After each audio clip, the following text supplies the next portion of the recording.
Everybody speaks about Mrs. Fisher. Everybody. There's not a man on this river that don't know Mrs. Fisher. They know her for her ways and everything. And I believe myself that she was a great person. Well, they're going to put houses up. Do we need them? Do we need these marinas? Are we going to make this part of the river for, what can I say, luxury flats? But then I look at those great big horrible things as I wouldn't live in them. No, I think we might make this part of the river from the pool downwards a thing of beauty and for pleasure. But do we want all pleasure? We want trade, don't we? How many years have you been on the river, Atkins? About 30 years now, Mrs. Fisher. Have you ever seen anything like this? The first thing she discusses is the state of the work, the position of the river, which is her main concern. This is probably why they call her Muvva Thames. She's not worried so much about herself, but everybody else. This is something which she really worries about. Where has all the work gone? And what do you think about the closure of the docks, particularly in Surrey? Well, I think that was a shame, really. There was still quite a lot of work what could have gone on in there. Mrs. Fisher's always worked as a man. And she has worked alongside of lightermen, pumping out barges, worked as a man. That's how they built their business up, working with her husband and herself. She would let him go out of the night unless she went with him to do the business, to keep barges afloat.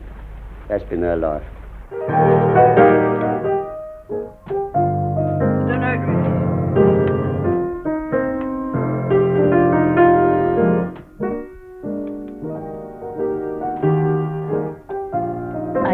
Very young mother. I think my mother was only 17 when she married. My father was 25 years older, which was a great mistake, but they were very happy together.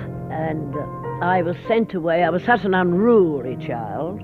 I was sent to boarding school at the very, very young age of 6. So I would say I had a very hard upbringing because mother simply was not able to control me. My sister and I both had the measles together. I think that added to the troubles because it was found that my sister had a TB spine.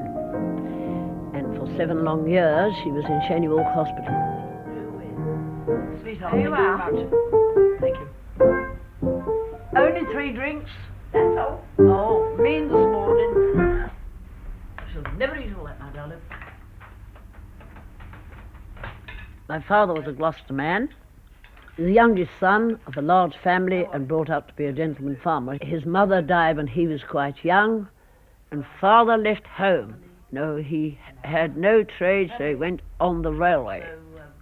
But my uncles then decided that I should at least have a good school, and I was sent to school at Cheltenham Ladies' College, where I was at school until I was 15, 16, I suppose, and at my holidays were with a particular aunt, and my aunt was very strict about putting my arms on the table. So to punish me, she put 2 pie dishes and she made me sit through a meal with my arms in those pie dishes. I didn't put my arms on the table anymore after that. I was always in trouble and always in disgrace. Then I belonged to the Band of Hope. If anybody's seen me drink a brandy, they never believe I belong to the Band of Hope. And they taught me and trained me to organise. My character from the Cheltenham Ladies' College was that I had a liking for law. I wouldn't have made a bad actress or a writer. My mother thought that was poppycock and balderdash. So I went to the London Telephone Service, and my first week's salary was a golden half-sovereign. From there I went to the Daily Mail. But at the Daily Mail, this man, Jack Weil, taught me how to drink vermouth. In the Arches, under Doggett Circus, there used to be a wine store.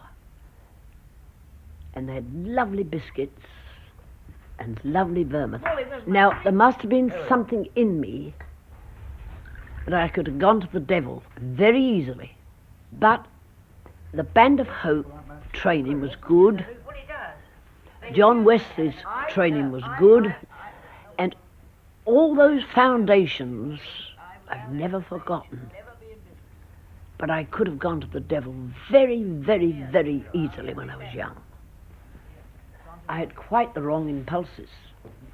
I was engaged to be married, by the by. He couldn't skate, and I could skate. And I'd got a very nice skating partner. There's nothing else, we weren't sweethearts at all.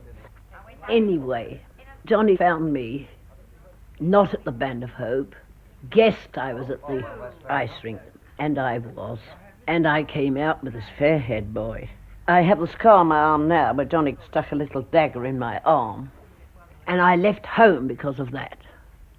I didn't get any help from my mother or any sympathy, and so I simply went and stayed with my grandma. I parted with my mother and father. I parted with my invalid sister. It was very wrong. I had a lot of men in my life when I was young. I used to come and tell my grandma. And Grandma used to look at me with her cigarette, and she used to smoke. And when she got to the end of a cigarette, she'd get a hairpin and stick it in the end. My gracious, she was careful. Now, you know right from wrong. You know right from wrong. And I did know right from wrong. Well, then I went to a party with my grandma and grandpa. And there I met the man I eventually married. Now, my husband was a very rough diamond. He was much more a cockney than I am. He was born on Millwall, came of very hard, rough parents, but he was a lovely dancer. He could sing a song. I suppose, and I fell in love. Well, of course, my mother did not agree with my marrying my husband. He was a lighterman, and he didn't think he was good enough. Do you understand? Over. Right, when the first tank is loaded at Tate's, come away with her to Molesine Wharf, Greenwich, and then proceed to Victoria Deepwater Terminal, see if the halibut is loaded. We paid 8 and 6 a week rent. I got a job in Doggett Circus with the book people, supplemented the income, and then I lost my grandma. And now that was one of the biggest tragedies in my life, losing my grandma. Anyway, Grandma left me 2 houses. She didn't leave my mother anything. So I gave my mother one of my houses. And I sold the other house for £100 because we wanted to start in business, my husband and I. We only had £20 when we got married. But we had this £100, we're going into business. Where are you, please, Duke Shaw? Right. Over and out. Thank you.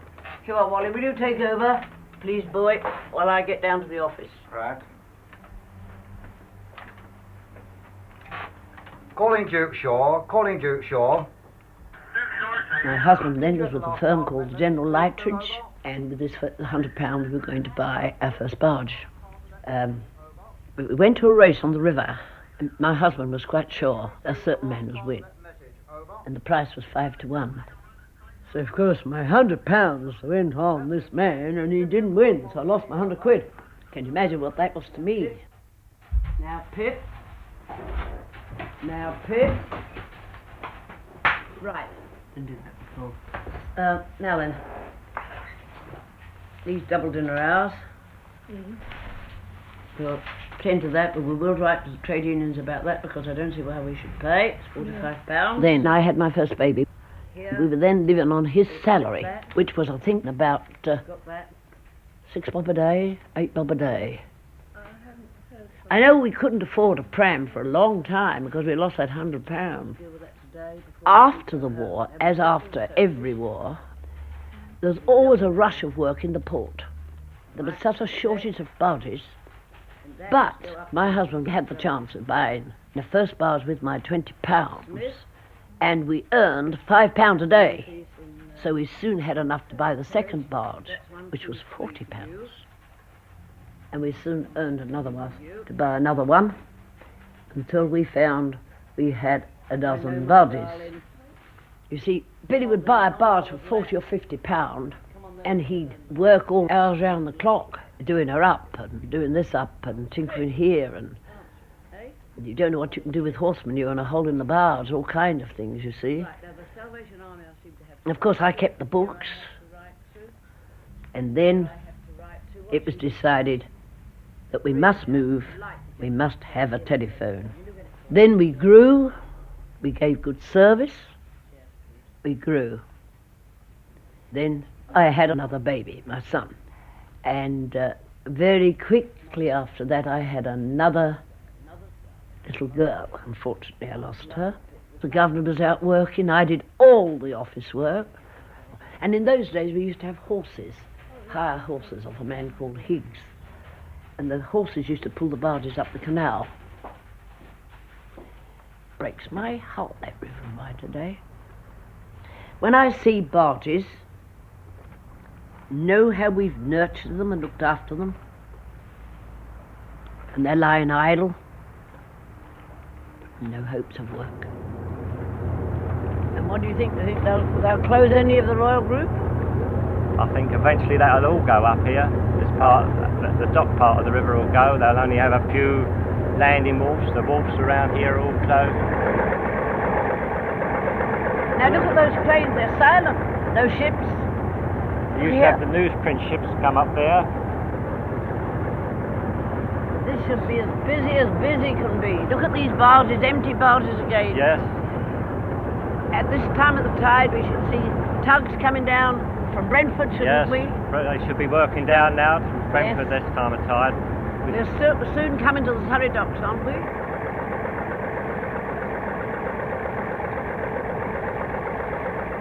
I've known times we've had 200 barges working in that dock. 2 tugs in the dock and 1 on the Surrey Canal. Our trade union laws are so strict, and our national labour levies are so high, and of course the Port of London are not as kind to us as they might be. I don't think the PLA wanted to close the river down, I don't think the National Labour wanted to close the river down, and I don't think the trade unions wanted to close the river down. A lot of people are going to lose their heads over it, and their jobs. There were berths there for 100 or 120 ships. In the old days, outside here would always be barges, either docking or undocking, am I right? Yes. And in that dock, there was a canal led right up to Peckham called the Grand Surrey Canal. That's all been closed since last December 12 months. They've just put 100 cranes in that dock, but have just only been there for 2 or 3 years, and they're all obsolete now, not using them at all. No, nothing goes in there at all now. Right. I've got a deep voice, I know, and people thought I was a man. They called me all kinds of names. Old cock, I'm always old cock to somebody or other. Not today, people know me. But in those days, oh yes. They thought I was a man, they would never have taken what I said. They wouldn't have taken it from me if they'd known I was a woman. I think, as an individual in this world, I've got so many blessings. I've had a good husband, a good home, a good son and daughter, a good son-in-law, a good daughter-in-law, 6 fine, healthy grandchildren. I've got many friends, and perhaps some of the greatest joys on earth are my pets that I've had through my life. I have always felt, as just an ordinary person, that I must share with those people less fortunate than I am. Number 6! Wait a minute. Number 13, the date I was born. I think my very first charity work was the Belgians in the 1914-18 war. I got very interested in helping the Belgian refugees to find homes and collect money for them. I went door to door, goodness knows what I didn't do. What did I do? Lifeboat Day and Alexander Flag Day. There used to be a lot more fun with the Alexander Flag Days then than there is now. And my favourite, my Darby and Joan. 49, Number 138.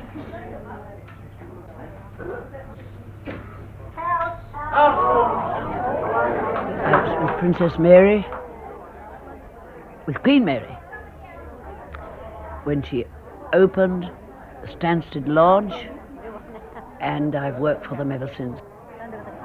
Mrs. Fisher, our president, she is really a wonderful woman. You never know what she's going to do. She's great fun. She's a real tonic to the old people.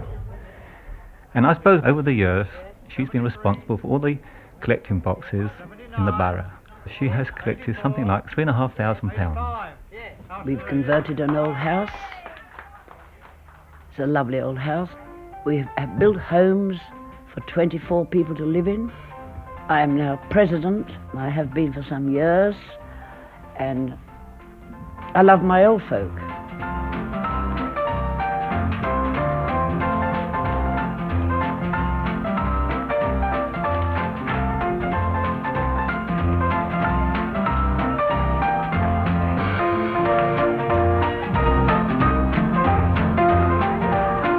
I'm also president of the local Towns Women's Guild. I go and have a talk to them sometimes. I've also got a Lewisham Boys Club that I'm vice president of. The Deptford Pension Society, I'm a director of that.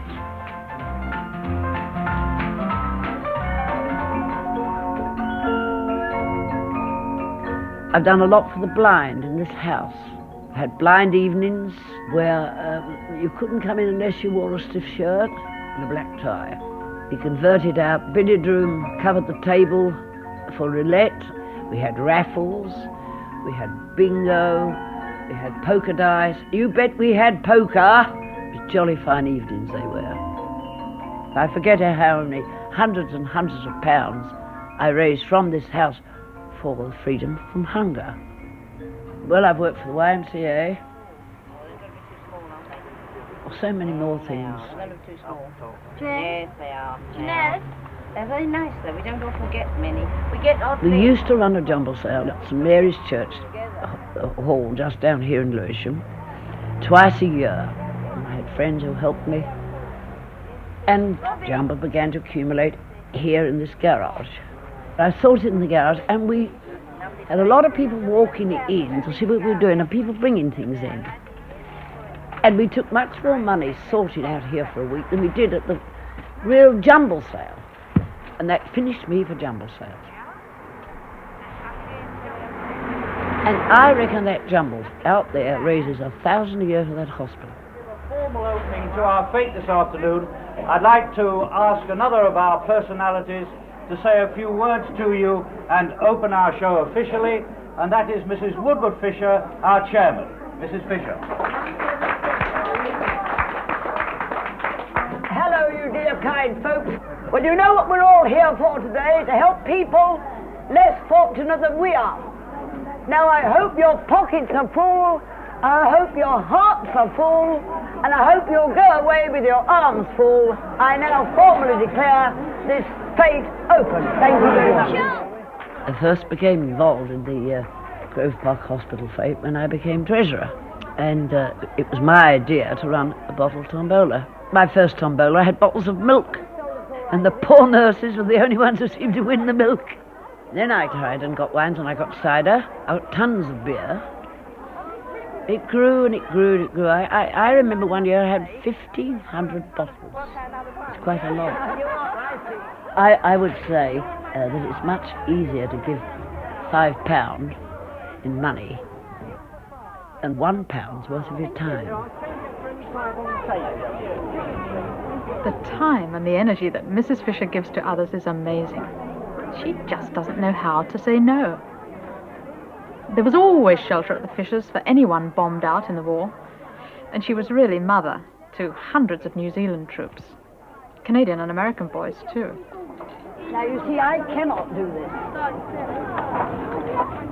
So I've given the money away to you, aren't I? That's all right. And she's mothered students from all parts of the world. If they stay 2 days or 2 years, it doesn't seem to matter. They're always welcome with Mrs. Fisher. And she can tell you some stories. You'd need a year or two to hear them all, though. They make your hair curl, some of them. She's full of mischief. She loves an argument. She'll fight the toughest trade unionists tooth and nail, and then she'll go out and buy them all a beer. But you'll never hear her swear. Funny that, dealing with dockers.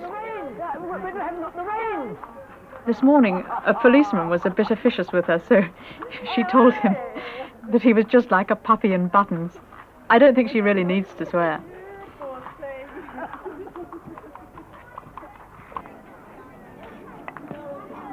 She got an OBE in 1961, and if anyone deserves it, she does.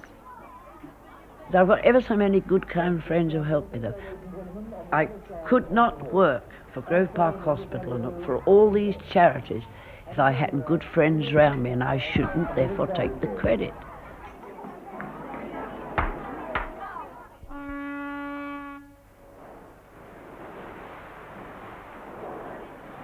My first knowledge of the popular Blackpool and District Rowing Club was because I married Bill Fisher, and he had won the Doggett's coat and badge for that club in 1911.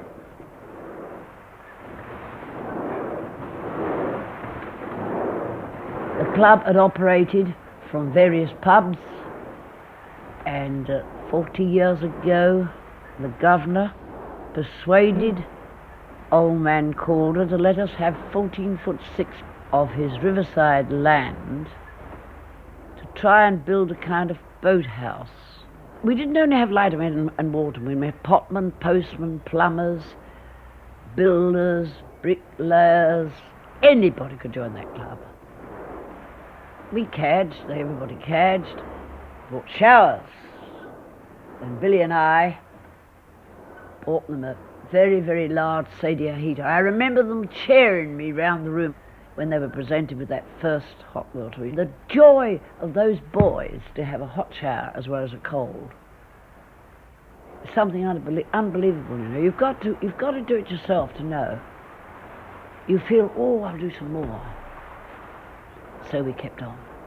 And then I heard that the London County Council were going to buy Calder's Wharf, and then I personally was much more involved in the club and started away to write to the LCC. And on December the 7th, 1964,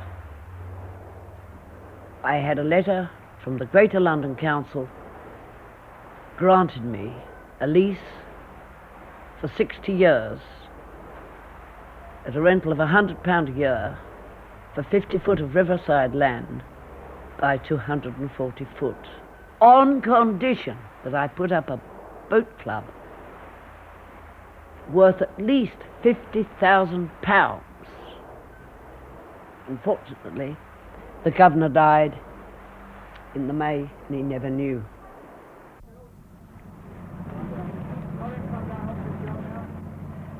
Mrs. Fisher started the project off, and she hasn't looked back since.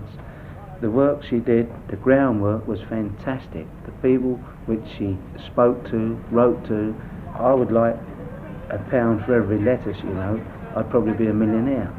It's so fantastic, the amount of work which she did, you know, writing these letters to people, begging and praying and keeping on. As the Lord Mayor said, how can you refuse Mrs. Fisher? It's a fantastic feat what she did to raise the money for this club. We never expected a club like this. Now we've got it, we're going to make good use of it. Since I've been in the club, 30 odd years ago, we've never had anybody but Fisher for president. There was the governor for years, and now Mrs. Fisher, and there have been no other presidents, you see. They are popular and Blackpool, no doubt about it. So is there such a thing as a lady president anywhere else, or are we unique in having one? Row your boat gently on the tide, merrily, merrily, merrily, merrily to the other side. When you get a woman of her age, 77, coming down on a Sunday morning, enjoying the racing, watching it, and if she had her way, she'd be taking part in it. She would love to get in that boat and pull with them boys. Row your boat gently on the tide, merrily, merrily, merrily, merrily to the other side. For for a club to have a president like it, well, we're really honoured. And if anyone could last forever, we wished it on her.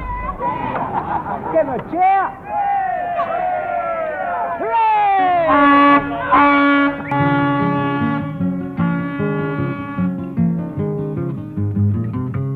Now here we come to the famous Doggett coat and badge, rode I think for the 257th time this year.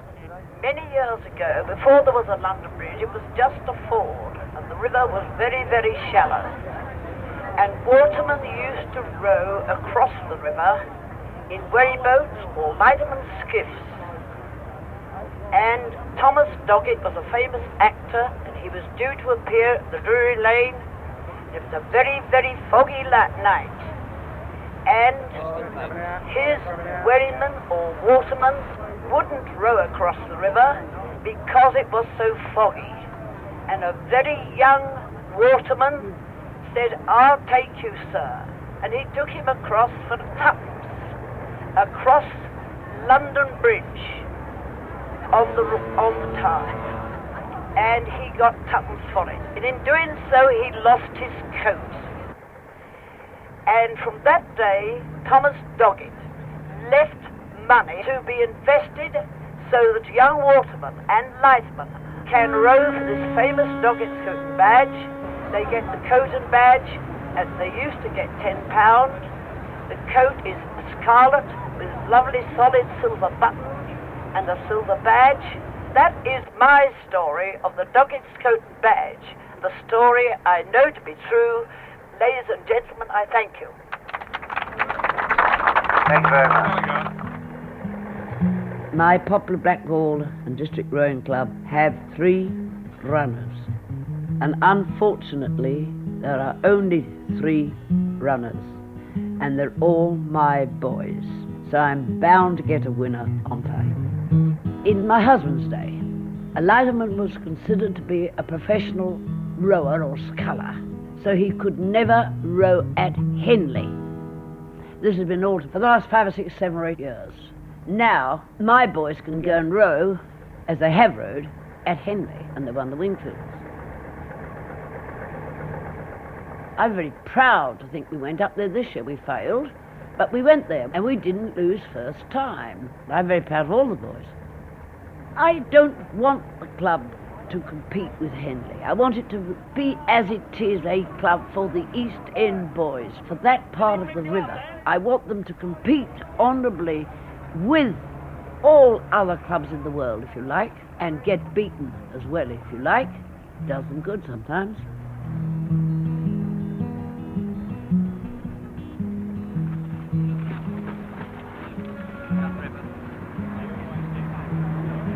Now we are in the distance seeing Kenny Dewan comfortably passing the winning post.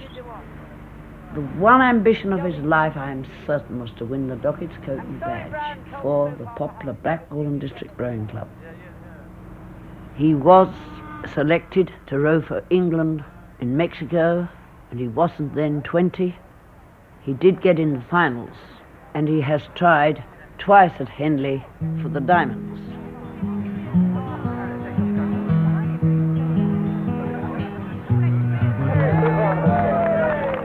That course is very nearly 5 miles, and it takes nearly half an hour. And I think my husband rode the race in 26 minutes 28 seconds in 1911. But then he had to have 2, 3 or even 4 heats before there were so many competitors. But today, unfortunately, owing to the conditions on our wonderful old river, there are not the entries.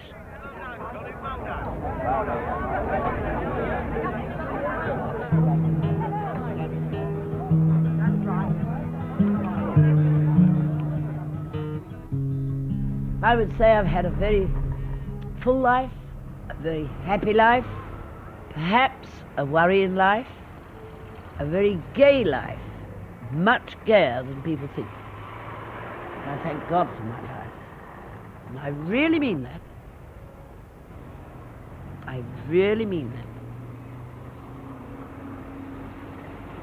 We had a very fine parson here Canongilly. He was a famous cricketer.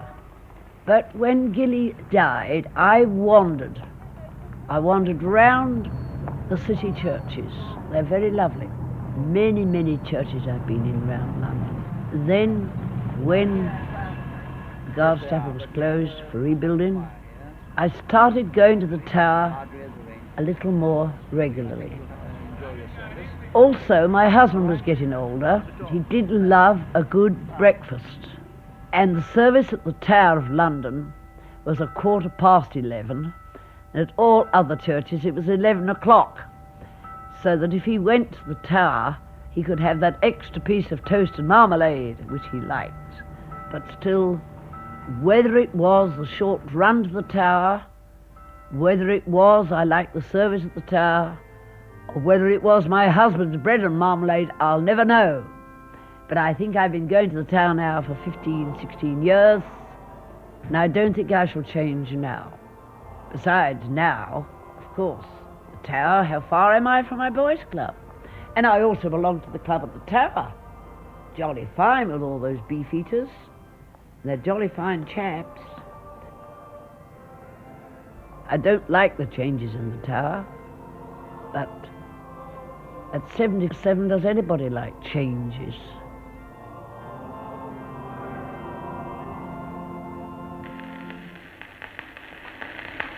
Oh, how old are you going, mate? Alright? Yep. Everything going alright? Yep. No, do the other in the same. I've got to bend it round and shape it. Yeah, well, you want 2 or 3 of those. I expect time we finish the job. Well, I want to talk to you. I must have a talk to you, George. oh, I mean, no, Can we go at the front, yes? Yeah, you go that way. No, I'll go Right, back. carry on, Davey, mate. You're all right. Davy, his name is Curly. Same difference. This is sturgeon, George. Oh, yeah. Yeah, sturgeon, yeah. She's laden with all kinds of gear and equipment. I want them out. We put them under the Regent's barges. I wonder what would have happened if I hadn't married a lighterman. I don't think I've given my husband enough credit. He had such faith in me. We were very, very, very good friends. Money can't buy it, you know. Diamonds can't buy it. Today, perhaps I haven't got the courage, the youth, the strength, the power to fight the defeat of my wonderful River Thames, because it has been beaten up at the moment. I'm not taking it at all well to see 50 or 60 barges lying empty day after day and week after week. Not only mine, other people's. But other people's are no consolation to me. Talking about the past won't help us very much in the future. I think the River Thames was once, to my mind perhaps still is, the main artery of, I'm still going to call it, the British Empire. Now, the past. The present is very, very, very depressing. But I believe in an apple tree, that little apples will grow again. They may not be so nice and red and juicy, but they will grow again, and this river will never, never die, and that's my honest opinion.